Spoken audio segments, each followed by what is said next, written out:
Alright, so if you ask me about this, GameStop retro stores are opening all across the US. Is new, old era video games and all that.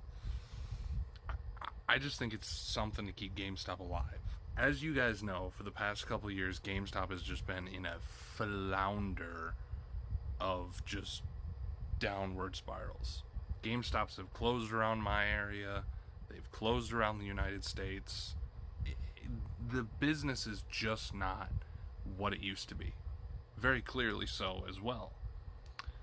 And when it comes down to this, it's really kind of crazy that you would open up an entire segment, another GameStop for retro.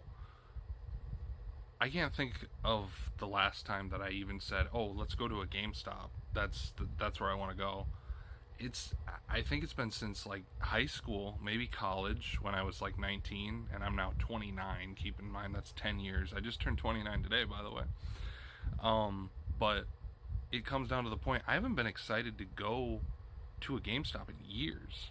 And now you're trying to open up a retro one to bring us more in, but while at the same time you are going to be gouging prices of older games instead of new games. And when we bring in something like, let's say, Clay Fighter 63 and a third, or a super rare NES or Super Nintendo game, you guys are going to absolutely just hammer us into the ground.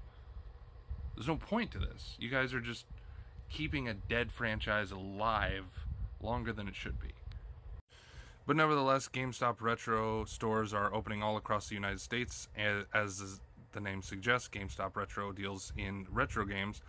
To this end, that is NES, Super Nintendo, Game Boy, Game Boy Advance, Nintendo 64, DS, GameCube, Wii U, PS1, 2, 3, PS Vita, Xbox 360, Sega Dreamcast, Sega Saturn, Sega Genesis, and of course they forgot Game Boy Color. But for example, right now they have a Nintendo Wii console, blue color, for the sale for $69.99. Meanwhile, they also have a Nintendo GameCube for sale for $24.99. Interesting, but nevertheless, I just think it's a dead idea. What do you guys think?